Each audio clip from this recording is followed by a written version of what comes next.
make decisions. Do your best to gather the data that you need in order to make that decision, but just make a decision.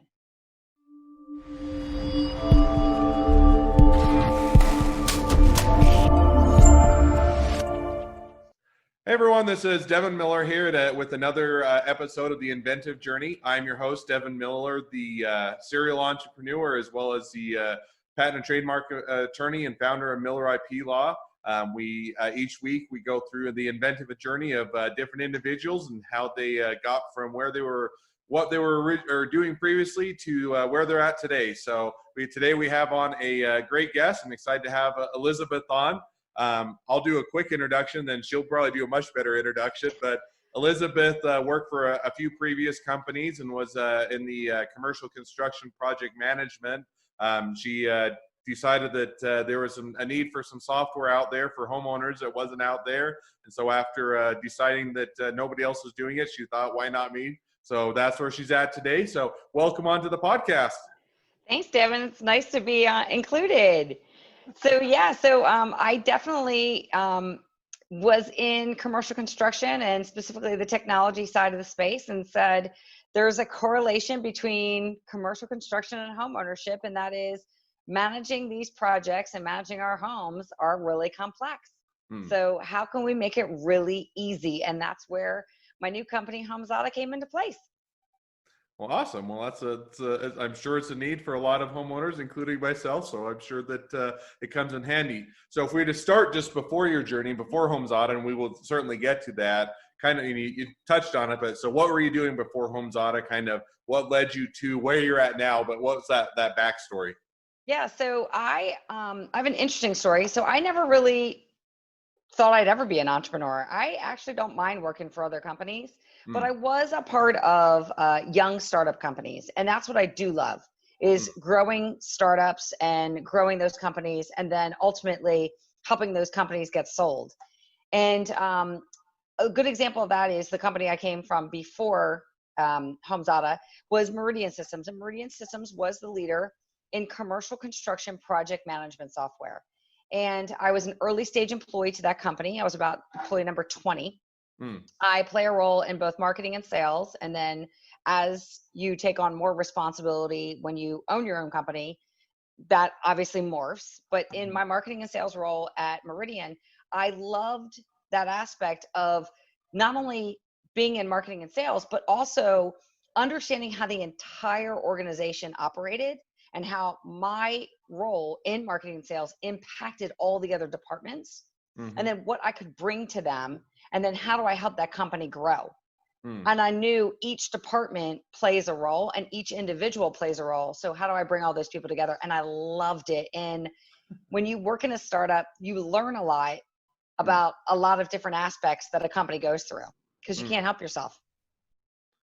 So you're working with Meridian, and I think when we talked a little bit about it before, and correct me if wherever I'm wrong, by all means, you were working with, everything from contracts to costs to budgets, and you had to do some fairly complex processes in order to make sure that all of the construction project came online, stayed on track, and moved forward. Is that a fair recollection? That's absolutely right, spot on. And so specifically when it comes to managing these construction projects. So think of the large construction projects around the world, like the Disney theme parks, like the stadiums, unfortunately, that are not filled right now, and like all the schools or the tall They're also casinos. not filled right now. I know, they're not filled either. Same thing with the casinos. Same thing with the casinos. So if you think about those projects, there's a lot of complexity into managing them, not only from the number of people that have to build those buildings, but also the number of finishes you need. And you take a look at a hotel, because it's the easiest thing to describe. There's many rooms, there's faucets, there's sinks, there's counters, there's beds, there's walls, there's wallpaper, there's sprinkler systems, all different kinds of things you need to make sure that those hotels and those buildings are constructed properly within the requirements needed by the local communities and the investigators, et cetera. But also the other thing that you need to make sure of is that everybody's working together to get this building constructed properly. Hmm. And there's a timing issue of all of that. There's also a contracting issue and a financing issue and materials delivery issue. Think about delivering materials in a downtown area like New York, which is very difficult, versus if you're in a rural area, you can probably deliver all the materials all at once. Hmm. Which is So where I'm at, which was nice when we were building your house. So exactly. So those complexities really play a role. And I started aligning those complexities in commercial construction with that I'm dealing with managing my house. And so the idea came to me about HomeZada during that process of being a commercial construction software company. But I was like, oh, I'm happy where I am. I don't need to go build another company. Someone else, I'm assuming, has built it. And you know what happens when you assume. So I was like, I just kept assuming someone else was building it, but I actually searched for a product that comes out of for 10 years and no one had built anything. And I thought that was kind of odd. So you're and if maybe to fill in just a little bit. So basically you're saying, hey, why isn't there, I have to manage all these what would be complex on big projects to make sure it all gets done and moves forward. Why isn't there something almost similar to that for home management, for more on the individual level to manage your home, to make sure that it gets built right or gets maintained right and everything is up to date and everything gets taken care of so the home is maintained well. And you're saying, why isn't that? And you waited for a while and then nobody did it. So obviously it's up what you decided to. Before we jump quite to that, so I think you mentioned that as you were with, I think Meridian, they were working, they eventually got sold off and they were publicly traded, sold off. And so you and some of the co-founders decided, hey, it was time to go do a new startup, or, first of all, do we have it in us? Do we want to do a new startup? But then you guys, at least some of you decided yes. And so you started to do that. So maybe dive into a little bit as you left Meridian and then how you decided to go to HomeZada or to do that as a new startup. Yeah. So as we're running around the world, looking at all these different major projects, and I'm saying to myself, there's got to be a better way to manage my home. And part of that, going back to what you were saying, is my data about my home was scattered everywhere. My documents were in 7 different locations and they were physical paper documents, but I also had documentation all over my computers, my inventory, my home inventory, what maintenance tasks I need to do. I didn't even have a calendar that was managing those maintenance tasks. I just had to memorize it. So things were in my brain as well. So that was becoming very frustrating to me. I was like, there's got to be a better way. But I think Meridian sparked that I knew it was possible, because when you're managing these complex projects and you're seeing all these data points flow back and forth, you're like, okay, can we take something similar to Meridian and build what a homeowner would need without the complexity? Because people go to school to be a construction project manager. People don't go to school to be a homeowner. It's just, we just become homeowners. That would probably be it'd probably be an unpopular degree. It might be, but at the same time, we probably all need a little bit of it. You put a lot of money into a home and it's a big asset. We all need it, but I don't know that you get a lot of people enrolling in that degree. Exactly. So with that said, I started realizing, okay, what do we need to manage in the house? And everyone had told me, specifically my insurance company, track your inventory. I'm like, why? What's the point? Well, because you just never know. Someone could rob your house. Something could break in your house. You could get flooding in your house because a toilet broke upstairs or something to that effect. We coincidentally in California live in fire area. So you can get fires, hurricanes, tornadoes are in every state. And so all of those things could happen. And I'm like, all right, so I'll just protect myself for the just in case. The other thing that I told you I was frustrated about was maintenance. I kept arguing with my husband when we did it, when we didn't do it, who's going to do it. That was just silly. Managing projects were all done on Excel. And I was like, okay, but why can't I manage this more effectively than just Excel? Because I know there's got to be better ways to do this. And same thing with the overall finances of my house. I knew my house was an asset, but I also didn't realize quite how expensive it costs to take care of my house. Yeah, neither did I.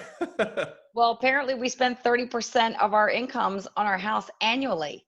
I was like, okay. And so I knew if that was the magic number, I didn't want to spend more than 30%. And I believe that I believe that things were being spent and I was not paying attention. So I was like, okay, how do I pay attention to this? So with that said, I looked for another solution. Nothing was out there. And we had sold Meridian, and we had all worked for the publicly traded company, which was an amazing experience. That company is so fabulous. They have great types of opportunities that I would recommend to anybody. However, we started talking, the three of us, three co-founders, John, David, and myself, and said, could you be onto something? And John actually brought it up first, and he said, I think you are. And I'm like, what are you talking about? And he kept remembering that I kept complaining, because that's how things start, right? Personal need and complaints. Yep. That there's got to be a better way to manage our houses. And John started crafting, like a good product manager, crafting what it could look like. And then he was doing that on his off hours. And then he said, what do you think about this? And I'm like, this could work. Like, I was getting excited. This could work. But I didn't think we were going to build another company, not right then and there. But then we started talking and saying, okay, let's go get this done. Now, fortunately for John and I, we had worked with David before. And David worked with us at Meridian. I'm going to stop, not because Okay. David's not an important guy, but Yeah. we'll jump to him just say. So John, if I remember kind of what you talked about now and what we talked about before, John was almost the one that came into you and said, let's do this, or he convinced you almost to pursue your own idea, in the sense that, hey, I think this is a good idea. He'd done some research. He told you, hey, here's the idea, and let's go out and find, let's get the other parts and pieces. But it wasn't as much you saying, hey, I've got to do, it wasn't you that made to pull the trigger to the final decision, but it was John coming and almost being a cheerleader of your own idea. Is that a fair summary? Absolutely correct. I was like, I had a great job with Trimble, who acquired us. I was loving life. I had a product that I believed in at my previous company, Meridian/Trimble, and I worked with amazing people. So it doesn't get any better than that, except for the fact that my idea was not being built by anybody. And I was still frustrated with managing my house. And so when John came to me, he was really excited because he was the original co-founder in the previous Meridian business. So he got the bug, and he said, there's one more in us. We're getting a little bit older, but there's one more in us. Let's do it. And I'm like, why? Because of all the things I just said. But then I started realizing that if we don't build this, one, I'm not going to get the solution that I need personally, but more importantly, other people aren't going to get what they need. And believe it or not, I'm not the only one that was overspending on my property. Other people do it too. And how can I help them with their finances? Because our homes affect our overall finances. But also, how can I help them understand how to take care of their houses? Because not everybody comes from a construction or a project management background. And that's not what you need to be a homeowner, as we talked about. Yeah. But how do we help them with that process? And people are really struggling with managing their homes. So we have the ability to do that. So that's when we said, okay, let's go try it.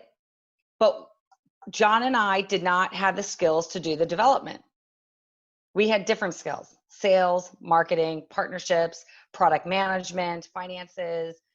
We had those skills. We didn't have the skills of pure development. And you and I talked about this briefly. That's probably one of the challenging parts to find the next piece or system to fit when you're trying to build out a company, specifically in software.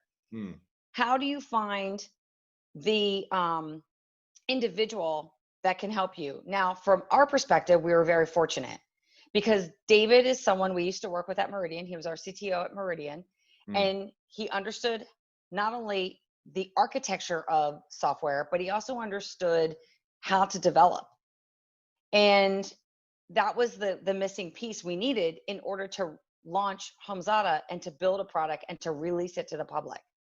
So and I think that's a good point, because I've worked with in some of the ventures I am a part of and previously been a part of. As I mentioned, I'm a bit of a serial entrepreneur as well. And to have someone thinking, because everybody thinks, a software guy or a technology guy, they're all the same, right? They all do a good job. They're all, and there's a wide variety, both in everything from skill sets to but also an ability to manage a project, right? Because it used to be there was a software guy that one guy could kind of do it all, and you had your software guy, and yet now there's so many different areas of software and so many different things, everything from back-end servers to the website, web portals, to the user interfaces, to the app, and there's enough that it's a lot harder to find that guy that, someone that can on the software side, they can wind that out, manage it, get it done right, keep everybody on task. So I think that's, not to be overlooked, is that, it is a critical person to be able to find that. And if you already know that person, it's certainly someone that you want to have on your team.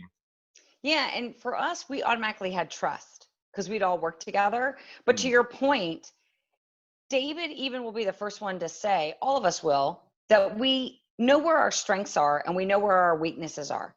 And David, amazing backend developer, but even he suggested, listen, as a team, we're not strong in front end development or user experience and UI UX. And Right. So one of the things that we looked at is not only did we need that experience, we also didn't come from the consumer world. We came from the commercial construction project management world, which is the B2B world or business to business.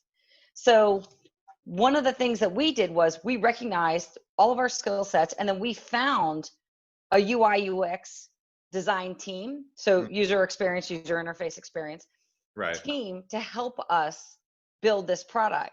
And you need them together to do this, because if you build one part of the product first and then you kludgy on the other part, then you could actually end up costing you more money. So you really need the team to come together to build it at the same time, which is why it's also important to bring someone like John in, who's a great product manager as well.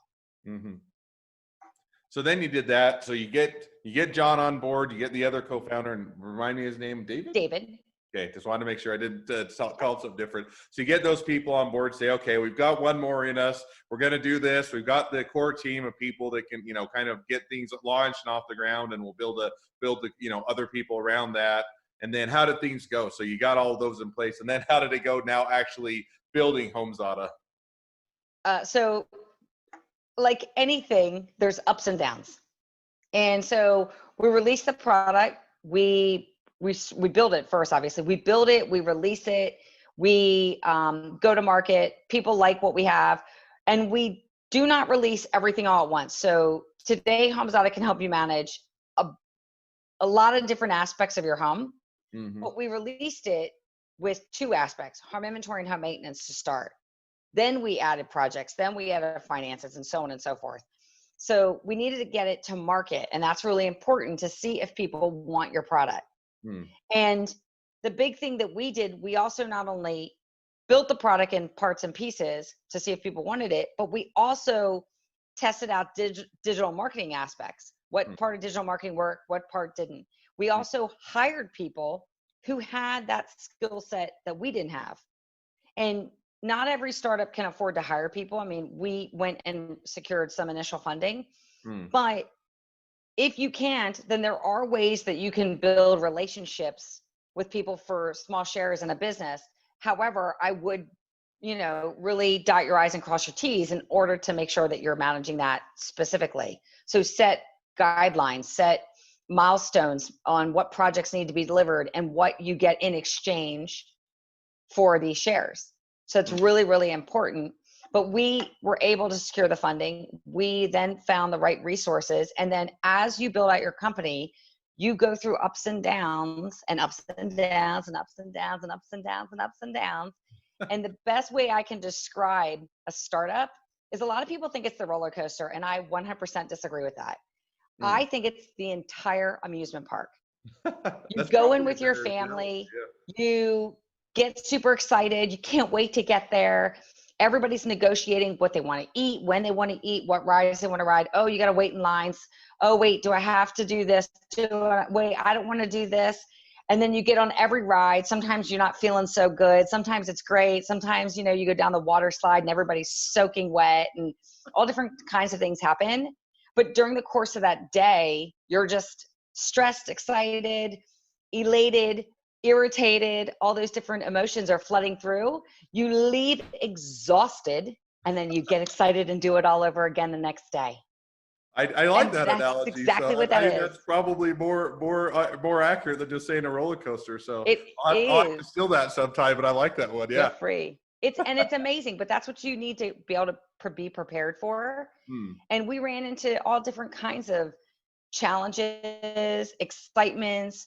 But one of the things I will also suggest to people is make sure you also celebrate the wins. Even Hmm. the smallest win can make all the difference, because we get so mired in, we've got more work to do. We've got to do this. Now it's today, we have to do this. But it's important that you also celebrate those little wins, and Hmm. you do it as a team, because No, it's and a I team think effort.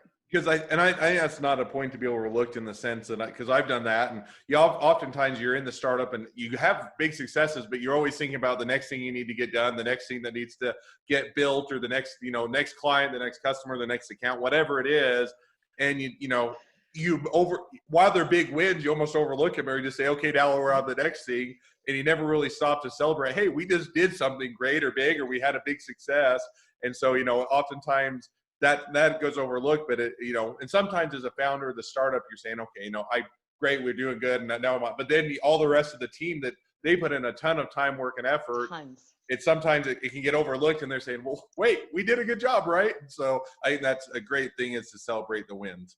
So now we jump to, where are you guys at today? So you did the ups, and you did not just the roller coaster, but the whole amusement park. The whole amusement park. You launched, because you came up with Homes Auto. I think you said you started it in 2011, launched in 2012. We're now to 2020. Yep. And so how's things gone? Where are you at? What's the next six months to a year for you? Yeah, so super excited as usual. Ups, downs, and you have to embrace them. So we launched the product. We've got users all over the world, and this is what's ironic. We only market to users in the United States. So we have users in all 50 states as well, but people around the world find us. So people really do need a product like Homes Auto. Our challenge that we face is, with a small company and with a limited budget, how do you get your message out there? So that's one of our biggest challenges. But we've also built a lot of partnerships. So we have partnerships with large insurance companies and large finance companies in the mortgage side. We also have relationships with real estate companies and agents and so on and so forth, because they also see an opportunity to stay connected to their homeowners and their customers beyond that transaction. And whatever that transaction is, they secured a mortgage, they secured an insurance policy, or sold a home. They can do that with Homes Auto. So not only did we build Homes Auto for the consumer, we also built Homes Auto to support the professionals that also support the homeowner, which is also important. And in both cases, we're continuing to grow our users, both on the consumer and the professional side. We're also growing our company and testing other marketing aspects that we can. And now we know what works on the marketing, the PR side, as well as the development side. We've got a big schedule ahead of us. And we're going out for our next round of funding. So we're looking for our Series A, and we're excited about it because things just keep populating. And one of the things to keep in mind with COVID is homeowners are flocking to use tools to help them manage their homes right now. And so they are actively looking for tools, and Homes Auto is doing extremely well because of that. But I'm just happy because now I get to help homeowners manage this large asset and large expense efficiently and easily. And for those who have multiple homes, my customers who have multiple homes tell me on a regular basis, oh my gosh, you've just made my life so much easier, because now I have everything in the palm of my hand and I can just manage all my homes from all over the country. No, that is cool. Well, cool. Well, that's a lot of fun things. I always get to the end of these when we're getting towards the end of the podcast, and I always wish we had about another, 2 or 3 hours, and then we'd go through all the fun things to talk about, because there's always more things to talk about, the time to do it. But we are reaching the end of the podcast. I think that was a fun journey to talk through, and we'll have to have you back on soon to see how things keep going for you, maybe post-COVID. But while we do that, I always wrap up the podcast with 2 questions, so I'll ask those now. And so the first one is, what was the worst business decision you ever made? So when you posed this question to me, I really struggled with this, because I look at challenges and decisions differently than most people. I always see the good, bad, and indifferent of those decisions. And so I look at those and I said, okay, what did I learn from this experience?